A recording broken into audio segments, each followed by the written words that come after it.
İstanbul'daki Uyghur cemiyeti toplagan 3 tonna eşya yer tevreş rayoniga avatiladi. Türkiye'de yaşaydigan Uyg'urlar o'zlarining ikkinchi vatani deb biladigan Türkiye afat kuchirganda yordam qo'lini sunishni unutib qolmadi.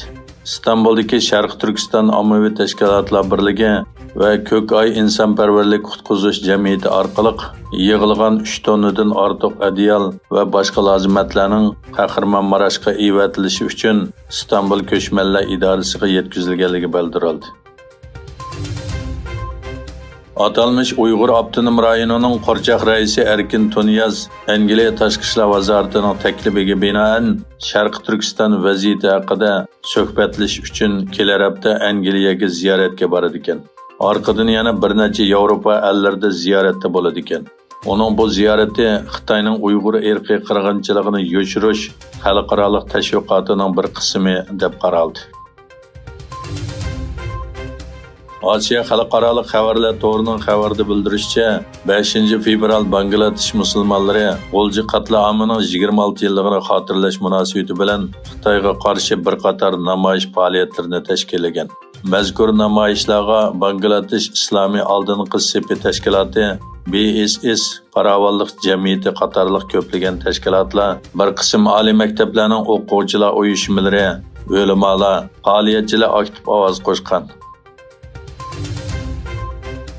Amerika parlamentidagi ikki partiyaning a'zolari Xitoy Tibet to'qinishidagi tinch yo'l bilan hal qilinishni ilgari surish qonun loyihasini o'ttirib qo'ydi.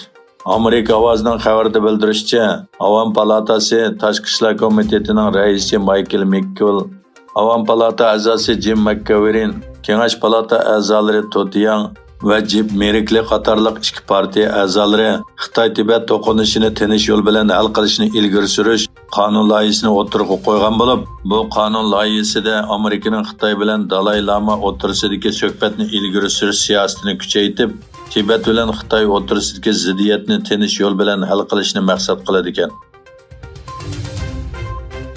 Atalmış Xitoy muxbirlar pul orqali ofatga uchirgan xalqni navbatdagi Turkiya hukumati ustidan shikoyat qildirishga uringan.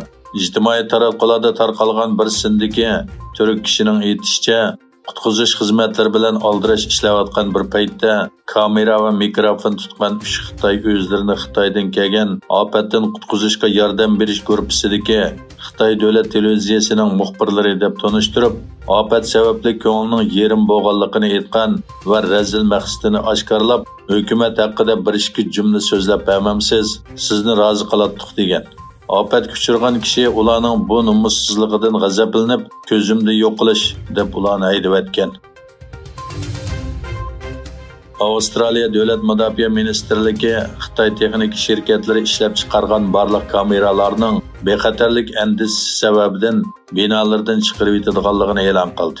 Davlat Mudofaa Ministrligi Richard Marlis Xitoy texnik shirkatlariga tava barliq kuzatish uskunalarining bexatarlik masalasi sababidan tekshirilganligini e'lon qildi va binodagi boshqa kameralar ichida Xitoyda yasalgan kameralar bayqalgan aman elib etilganligini aytdi. Amerika Avam palatasi birda qaror ma'qullab, Xitoyning jasus havo shari faoliyatini aybladi va buni davlatning egilik huquqiga sharmandalarcha daxl taruz qilish deb atadi. Nolga qarshi 419 ovoz bilan ma'qullangan bu qaror parlamentda bo'linish bo'layotgan bir paytda Xitoyning jasuslik faoliyatlari, shundaqla yer shari harbiy va iqtisodiy amaliy kuchining eshishiga bo'lgan o'rtaq andisini gavdalantirgan.